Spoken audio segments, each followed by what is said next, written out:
میرے رسول کریم صلی اللہ علیہ وسلم نے فرمایا ہم تحفہ دیتے ہیں نا بچوں کو، میں اپنے بچوں کے لیے یہ لے کے آ رہا ہوں وہ لے کے آ رہا ہوں، کوئی کمی نہ آ جائے۔ میرے حبیب پاک صلی اللہ علیہ وسلم نے فرمایا کسی والد کا اپنی اولاد کے لیے سب سے بہترین تحفہ یہ ہے کہ وہ اسے اچھا ادب سکھا دے۔ یہ سب سے بولیے یہ کون سا تحفہ ہے؟ کیا سکھانا ہے اولاد کو؟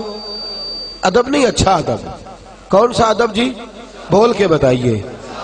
جن کے قریب کوئی سو رہا ہے وہ ذرا زیادہ اونچا بولے تاکہ وہ اٹھ جائے۔ کون سا ادب سکھانا ہے؟ اچھا ادب۔ اپنی اولاد کو اچھا ادب سکھائیے۔ دیکھیے جس دکاندار کو ادب نہ آتا ہو اس کی دکان پہ گاہک نہیں ہوتا، اور جس گھر والے کو ادب نہ آتا ہو اس گھر کے اندر کوئی شخص قیام، اس شخص بے ادب آدمی کی زندگی اجیرن ہو جاتی۔ جو بد اخلاق آدمی ہوتا ہے اس کے ساتھ کسی کا تعلق قائم نہیں رہتا۔ جو اخلاقی قدریں نہیں جانتا اس کے تو اپنے قریبی رشتے ٹوٹ جاتے، وہ تو اپنوں سے دور ہو جاتا۔ جو اخلاقی قدریں نہیں جانتا اس کی زندگی تباہ ہو جاتی ہے۔ تو حبیب فرماتے تو کھلونے لے کے دے گا، تو جائیدادیں بنا کے دے گا، لیکن اس جائیداد کے اندر، اس مکان کے اندر اگر وہ رہنے کے قابل ہی نہ ہوا، اگر اسے ہوش ہی نہ ہوا کہ میں نے کس طرح کر کے لوگوں کے ساتھ رویہ رکھنا ہے، تو اس کی تو زندگی اس کے لیے بوجھ بن جائے گی۔ اسے اچھا ادب سکھا دے۔ اس کے گھر میں فاقہ اگر رہا اور اس کے ساتھ ساتھ اخلاق بھی رہا تو اللہ اخلاق کی برکت سے گھر کو جنت بنا دے گا۔ اچھا ادب سکھائیں جس کی بنیاد پر گھر بن سکے۔ اچھا کردار۔ میرے نبی کریم صلی اللہ علیہ وسلم نے فرمایا تم میں سے ہر شخص نگران ہے، اور تمہیں اپنی رعایا کے بارے میں اللہ کی بارگاہ میں جواب تو یہ نہیں کہہ سکتا یار برے مل گئے تھے، یہ نہیں تو کہہ سکتا بہک گئے تھے، تو یہ نہیں کہہ سکتا کہ میں مصروف رہا نا ادھر ادھر کی تو بات کر، یہ بتا کہ قافلہ کیوں لٹا، مجھے رہزنوں سے غرض نہیں تیری رہبری کا سوال ہے، تو بتا انہیں پانی کون دیتا رہا، انہیں تناوت رخت کون بناتا رہا، تیری ڈیوٹی تھی۔ اور بالخصوص بخاری شریف نے میرے نبی پاک صلی اللہ علیہ وسلم نے فرمایا ماں کی ڈیوٹی ہے اپنے بچے کو دینی تربیت دے۔ بالخصوص بالعموم تو والد کی ذمہ داریاں سب سے زیادہ ہے، لیکن ماں چونکہ گھر کے اندر زیادہ وقت گزارتی ہے، ماں کا تعلق بچے کے ساتھ اس طرح ہوتا ہے جس طرح کہ ایک آنگن کے اندر مختلف لوگ رہتے ہیں۔ والد تو کبھی کبھی ایسے آتے ہیں جیسے ایک ڈاکٹر وارڈ کے اندر وزٹ کرنے آتا ہے، تو ماں کے ساتھ بچوں کو وقت زیادہ گزارنا ہے۔ مائیں اچھی پرورش کر سکتی ہیں اگر وہ فکر کریں، سوچ کریں کہ میرا بیٹا دنیا داری کی تو ساری باتیں کرتا ہے، اس کی لبوں پر رسول اللہ کا نام کیوں نہیں آتا، اس کی زبان پر درود پاک جاری کیوں نہیں ہوتا، اس کے جملوں میں سیدنا امام حسن حسین کا لفظ کیوں نہیں آتا، یہ سیدنا ابو بکر صدیق اور عمر فاروق کا نام کیوں نہیں لیتا۔ تربیت کرنا والدین کی ذمہ داری ہے۔ میرے نبی پاک صلی اللہ علیہ وسلم نے فرمایا تم سے سوال ہوگا، مائیں دیکھیں نا غوث اعظم جیلانی کا واقعہ، ماں نے کہا ہے سچ بولنا ہے، تو ابو عبد القادر جیلانی کی زبان سے ساری زندگی سوائے سچ کے کچھ نکلا ہی نہیں، سوائے سچ کے کچھ بولیے، سوائے سچ کے کچھ نکلا ہی نہیں۔ اور جب نکلا نہیں تو میرے غوث اعظم نے سوائے سچ کے کچھ بانٹا ہی نہیں، انہوں نے کروڑوں لوگوں کو سچ کا عادی بنا دیا، بے حساب لوگوں کو سچ کا ماں ہے۔ حضرت ربیہ بن ابو عبد الرحمن، یہ پتہ ہے کون سی یہ کون تابعی بزرگ ہے؟ یہ حضرت امام مالک کے بھی استاد ہے اور خواجہ حسن بصری کے بھی استاد ہے، حضرت حسن بصری کے بھی استاد، اور مدینہ منورہ میں مسجد نبوی کے اندر درس حدیث دیا کرتے تھے۔ ان کے والد کا نام تھا ابو عبد الرحمن، یہ پیدا ہونے والے تھے، تاریخ بغداد میں لکھا ہے پیدا ہونے والے، ماں کے شکم میں تھے تو ابا جی جہاد کرنے چلے گئے، اور 30,000 دینار اماں کو دے گئے، کہا یہ پیسے ہیں گھر کے خرچے کے لیے اور سنبھال رکھنا، میں واپس آ کے حساب لوں گا۔ کتنے پیسے دے گئے بولیے؟ بنو امیہ کے زمانے میں جہاد کرنے گئے تو 27 سال کے بعد واپس آئے۔ کتنے سالوں کے بعد بولیے؟ یہاں اللہ خیر کرے ابا جی باہر جا کے مزدوری کرے نا سعودی عرب اور ساری زندگی پیسے بھیجیں تو اللہ ماشاءاللہ سب کی بات نہیں کرتا، لیکن جہاں اختلاف ہوتا ہے، وہاں اماں بچوں کو کہتی ہے او بیٹے پیسے کما لینا کون سا کمال ہے، میں تمہاری دکھوں سکھوں کی ساتھی رہی ہوں، تو بیٹھ کے موج کرتا تھا، 40-50 ہزار بھیج دیتا تھا، یہ بھی کوئی کمال ہے؟ خدا کی بندی تو دیکھ تو صحیح۔ اور یہی کام والد صاحب کرتے ہیں، وہ کہتے ہیں ساری زندگی تو میں نے تمہارے لیے جو ہے وہ پریشانی میں گزار دی، اماں کا کیا کمال، روزی روٹی تو سارے پکا لیتے۔ دو طرفہ معاملہ گڑبڑ ہوتا ہے، لیکن اندازہ کیجئے 27 سال کے بعد، غالباً آپ نے غور نہیں فرمایا اس بات پر، اس بات کی نزاکت کو آپ سمجھے نہیں، کتنے سالوں بعد آئے؟ ارے اتنا لمبا عرصہ کوئی برداشت کرتا ہے؟ ماں تو زہر کھول دیتی، تمہارا باپ تو پلٹ کے آیا ہی نہیں، اس نے تو سوچا ہی نہیں کہ میں کدھر جا رہا ہوں، اسے تو فرصت ہی نہیں۔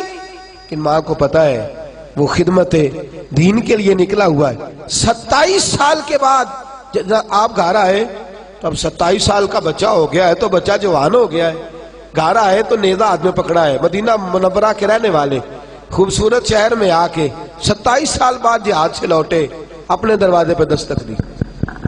اصل ہوتا یہ تھا کہ فوجیں ایک شہر فتح کیا تو اگلے شہر چلی گئی، اس سے اگلے شہر چلی گئی، تو جس کا دل نہیں بھرتا تھا جہاد سے وہ لگا رہتا۔ 27 سال بعد لوٹے جناب ابو عبد الرحمن، دروازے پہ دستک دی، جناب ربیہ محدث امت، دروازہ کھولا، جی بابا جی، کہنے لگے پیچھے ہٹ میرا گھر ہے، کہنے لگے جناب خیال کریں آپ کا گھر کدھر سے آ گیا، گھر تو میرا ہے، کہنے لگے میرا ہے، کہا نہیں میرا ہے، جھگڑا زیادہ ہوا تو محلے دار کٹھے ہو گئے، اب بہت سارے لوگ ان کو حضرت ابو عبد الرحمن کو پہچانتے بھی نہیں تھے، کہنے لگے بابا ساری زندگی سے یہ نوجوان یہاں رہ رہا ہے، اسی گھر میں پیدا ہوا ہے، تو کیسے کہتا ہے میرا گھر ہے؟ کہنے لگے میرا نام ابو عبد الرحمن ہے، میرا گھر ہے، سارا زمانہ جانتا ہے، کسی بوڑھے کو بلاؤ۔ اندر سے والدہ نے لفظ سن لیے اور جناب ربیہ کو کہنے لگی بیٹے دروازہ کھول کے سینے سے لگا، یہ تیرے والد گرامی ہے، یہ تیرے والد گرامی ہے۔ لفظ ادا کی تو 27 سال بعد بچھڑا ہوا بیٹا باپ سے ملا، باپ بیٹے سے ملا، آنسو درد بن کے ٹپکے، ماتھا چومتے رہے، دیر تک ملتے رہے، اندر آئے، عصر کا وقت قریب تھا، جناب ابو عبد الرحمن بیٹھے آ کے، والدہ نے کھانا رکھا، حضرت ربیہ کی والدہ نے، اور جناب ربیہ جلدی سے وضو کر کے نکل گئے، عصر کے بعد درس حدیث دینا ہے، وہ تشریف لے گئے تو پیچھے سے حضرت ابو عبد الرحمن یہ نہیں پوچھا 27 سال وقت کیسے گزرا، یہ نہیں پوچھا کہ تم نے دھوپ چھاؤں میں کیسے گزارا کیا، یہ کہنے لگے اور میرے 30,000 دینار کدھر ہیں، 30,000 دینار کدھر؟ اور بی بی سمجھدار آگے سے یہ نہیں کہتی اچھا 27 سال بعد آیا اور تجھے پیسوں کی فکر ہے، میری فکر ہی نہیں، بچوں کی فکر ہی نہیں۔ کہنے لگی آپ اس طرح کریں، کھانا کھائیں، وضو کریں، مسجد نبی میں جا کے نماز عصر پڑھ کے آئیں، آپ نماز ادا کر کے واپس آئے، بتاتی ہوں 30,000 دینار کدھر ہے۔ کہتے چونکہ میں دیر سے گیا، مسجد پہنچا تو جبہ پہنے، سر پہ امامہ باندھے اور رسول اللہ کے ممبر پر بیٹھے، رسول اللہ کے ممبر پر بیٹھے، میں نے ایک خوبصورت نوجوان کو دیکھا جو حدیثیں بیان کر رہا ہے، اور حسن بصری سے لے کر امام مالک تک لوگ گردنیں جھکائے بیٹھے اور حدیثوں کا درس سن رہے ہیں۔ کہتے میں نے دیر سے نماز پڑھی، میں پہچان نہ پایا، میں نے کان میں ایک شخص کے کہا، میں نے کہا یہ کون ہے؟ اتنی چھوٹی عمر میں اتنا اعلیٰ 27 سال کا جوان اور اس قدر خوبصورت اس کا انداز کہ مسجد نبی میں درس حدیث۔ تو کہتے وہ کہنے لگے بابا جی آپ نہیں جانتے یہ ربیہ بن عبد الرحمن ہے، یہ کہتے میرا بیٹا، میرا صاحبزادہ؟ چھلک پڑی آنکھیں آنسوؤں سے، تڑپ اٹھے، بے چین ہو گئے، رو پڑے، روتے روتے واپس گھر آئے، آ کے کہنے لگے ام ربیہ تو نے تو کمال کر دیا، تو نے تو کمال کر دیا، میں 27 سال آیا نہیں اور تو اکیلی عورت میرے بیٹے کو اتنا بڑا بنا دیا ہے کہ وہ رسول اللہ صلی اللہ علیہ وسلم کی مسجد میں حدیث کا درس بیان کر رہا ہے، کیا بات ہے تیری؟ تو کہنے لگی اچھا اگر آپ خوش ہوئے ہیں تو پھر میں نے 30,000 دینار آپ کے بیٹے کو عالم بنانے پہ خرچ کر دیے، آپ راضی ہیں میری اس بات سے؟ راضی ہیں؟ میرے عزیز جب تربیت کا یہ انداز ہوتا ہے، جب سوچ کا یہ انداز ہوتا ہے، ہمارے ہاں ہم مرنے کے قریب ہوتے ہیں، ہمارے بچے کیونکہ ہم نے تربیت ہی نہیں کی، ہم نے خیال ہی نہیں کیا، ہمارے بچے دیکھیے نا میرے رسول پاک صلی اللہ علیہ وسلم کی صحیح مسلم کی حدیث ہے، فرمایا تو مر جائے گا پر اگر تیری اولاد نیک ہوئی تو قبر میں بھی تیرے ساتھ جائے گی، حضور کس طرح؟ فرمایا وہ پیچھے جتنے خیر کے کام کرے گی ان سب کا اللہ تجھے قبر میں بھی ثواب عطا فرمائے گا۔ لیکن ہم نے تو بچے کو سکھایا ہے دنیا کمانی، ہم نے تو سکھایا ہے پارٹیوں کو ڈیل کرنا، ہم نے تو اسے سکھایا ہے سوسائٹی کے اندر اچھا مقام پیدا کرنا، ہم نے تو اسے سکھایا ہے کاروباری مدوجہد، ہم نے تو اسے سکھایا ہے شریکے کے ساتھ جھگڑا کرنا، ہم نے تو اسے سکھایا ہے کہ بس تو اچھا ہے باقی سارا زمانہ برا ہے۔ ہم نے تو یہ سکھایا ہی نہیں کہ قرآن کیسے پڑھا جاتا ہے، یہ سکھایا ہی نہیں کہ آداب زندگی کیا ہے، ہم تو اسے مسجد تک لے کر کے ہی نہیں آئے۔ ہم نے تو شہزادے بنایا ہے، نوابزادے بنایا ہے، ہم نے تو انہیں بڑے بڑے جو ہے وہ القابات سے نوازا ہے، یہ توجہ ہی نہیں کی کہ انہیں ہمیں کہیں لے کر کے جانا چاہیے، ان کی تربیت ہونی چاہیے۔ تربیت اولاد کے لیے، فکر مندی اولاد کے لیے سب سے ضروری ہے انسان کے کردار کا صحیح ہونا۔ سب سے ضروری کیا ہے؟ بھئی آپ بچے سے کہیں بیٹے چل مسجد، چلا جائے گا؟ کہے گا ابا جی آپ کیوں نہیں جاتے؟ آپ بھی تو بتائے نا، آپ آرام سے لیٹے ہیں مجھے کہہ رہے ہیں مسجد چلیں۔ بیٹا قرآن پڑھا کرتا ہو، کہے گا آپ کو کیا پریشانی ہے آپ کیوں نہیں پڑھتے؟ کردار کی عظمت یاد رکھیے، غور کیجئے، اس جملے کو بھولیے گا نا۔ بچے آپ کی باتوں سے اتنا نہیں سیکھتے جتنا آپ کے کردار سے سیکھتے، آپ کے کردار سے جتنا سیکھتے اتنے آپ کے افکار کے، اپنے افکار اور نظریات بھی اچھے ہونا ضروری ہے، اچھے افکار ہی اچھے کردار کو جنم دیتے ہیں۔ لیکن اگر آپ کی گفتگو ٹھیک ہے اور عمل صحیح نہیں، لب و لہجہ ٹھیک نہیں، ہر وقت ڈانٹنا، ہر وقت جذبات میں رہنا، بچوں سے پیار ہی نہ کرنا۔ اقرا بن قیس آئے تو نبی پاک صلی اللہ علیہ وسلم کسی کے بچے سے پیار کر رہے تھے، کہنے لگے یا رسول اللہ میں تو اپنے بچوں سے نہیں کرتا، آپ نے غیر کے بچے چھاتی پہ لٹا رکھے ہیں۔ تو میرے حبیب نے فرمایا اگر رب نے تیرے دل سے رحم چھین لیا ہے تو میں کیا کروں؟ مجھے تو اللہ نے رحمت للعالمین بنا کے بھیجا ہے، رحمت للعالمین، بچوں سے شفقت والا ماں۔ اور کردار کی بات، حضرت عامر بن عبداللہ فرماتے حضور ہمارے گھر آئے تو میرا چھوٹا سا بھائی تھا، توجہ ہے آپ کی؟ تو اس کی والدہ کہنے لگی، میری والدہ کہنے لگی بیٹا ادھر آ تجھے کچھ چیز دوں گی، ادھر آ۔ لوگ کہتے نہیں میں فلاں کام کر دوں گا، ابو داؤد شریف میں ادھر آ بیٹے، تو کہتے ہیں نبی پاک صلی اللہ علیہ وسلم نے فرمایا عامر کی والدہ تو اسے کیا دے گی؟ کہنے لگی میرے پاس کھجورے ہیں، وہ دینے لگی۔ تو حضور فرمانے لگے اگر تو اسے کچھ نہ دیتی تو اللہ کی بارگاہ میں تیرا یہ جھوٹ لکھا جاتا۔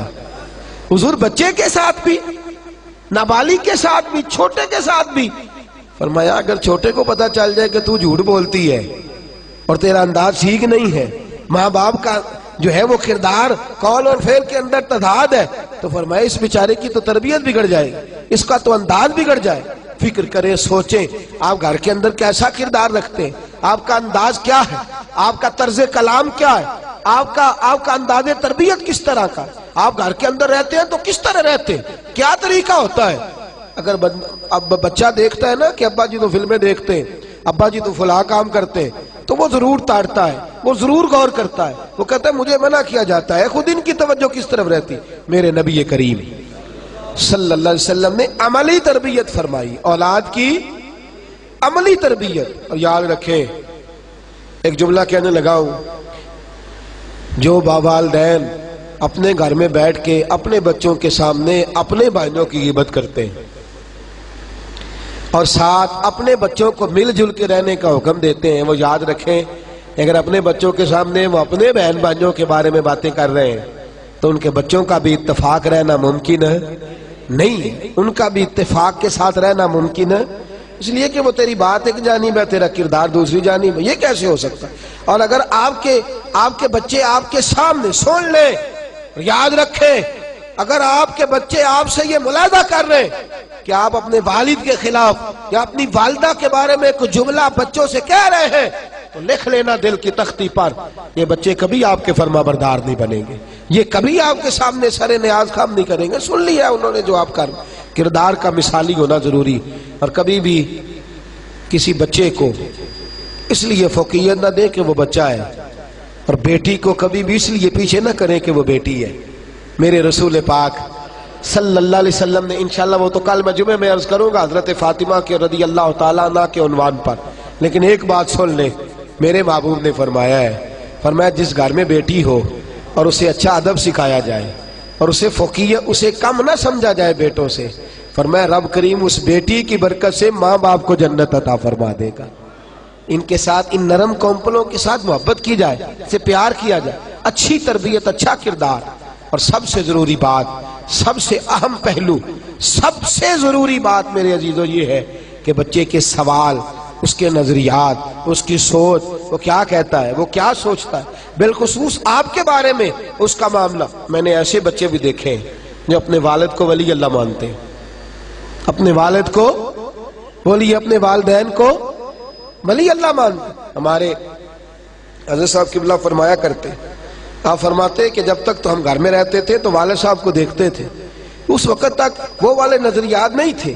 فرماتے ہیں جب ذرا گھر سے نکلے نا اور ہم نے زمانے کا مکروہ چہرہ دیکھنا شروع کیا، اور ہم نے لوگوں کے بڑے بڑے عجیب انداز شروع کیے، اور فرماتے ہیں ذرا تھوڑا سا ہم نے کمپیریزن کرنا شروع کیا، تقابل کرنا شروع کیا، تو بات سمجھ میں آئی کہ جسے ہم گھر چھوڑ کے آئے ہیں وہ تو اللہ کا سچا ولی ہے، جسے گھر چھوڑ کے آئے ہیں وہ تو اللہ کا سچا ولی۔ آپ یقین کریں، میں ذاتی بات کرتا ہوں، میں جب گھر میں ہوتا تھا تو میں کہتا تھا میرے والد صاحب یہ تو دنیا کے معاملات کو جانتے ہی نہیں، یہ تو بالکل ہی سادگی میں وقت گزار گئے، ہماری اماں عجیب ہے، ہماری والدہ عجیب ہے، بات ہی نہیں کرنے دیتی، کہتی ہے نا نا باہر جھوٹا بھکاری آیا تو اسے بھی کچھ نہ کچھ دے دو، ایسا نہ ہو، بد دعا دے دو۔ ہم کہتے تھے کیسی ان کی سادگی ہے، انہیں خیال ہونا چاہیے، انہیں آنا چاہیے، انہیں۔ باہر نکلے، زمانہ دیکھا، دنیا سے ملاقات کی تو دل میں خیال آیا وہ دیہاتی لوگ بڑے سچے تھے، وہ بڑے کھرے تھے، وہ بڑے ٹھنڈے تھے، وہ بڑے میٹھے تھے، ان کے لفظوں میں سچائی تھی،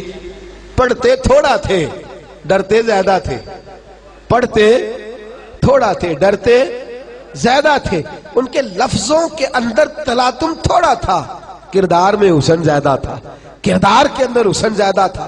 وہ دنیا داری کی لمبی چوڑی سازش کرنا نہیں جانتے تھے، لیکن دعا دینا بڑی اچھے طریقے سے جانتے تھے، محبت بانٹنا بڑے اچھے طریقے۔ تو میرے دوستو، بچے آپ یہ نہ سمجھیں کہ انہیں ہو سکتا ہے کوئی آپ کے بچوں کو آپ کے خلاف ابھار رہا ہو، لیکن یہ لمبا وقت نہیں ہوتا ہے، تھوڑا ہوتا ہے۔ جب بچے باہر نکلتے ہیں، دنیا کو دیکھتے ہیں، تو خود بخود وہ دیکھ لیتے ہیں آپ کا اپنے کردار کو بچا کے رکھیں خزاں کے موسم سے۔ بچوں کے ساتھ جو آپ کا عملی رویہ ہے اس رویے کو درست رکھیں، پھر دیکھیں بچے کس طرح سے جو ہے وہ دین کی طرف راغب ہوتے ہیں، ان کا انداز کیسے بدلتا ہے۔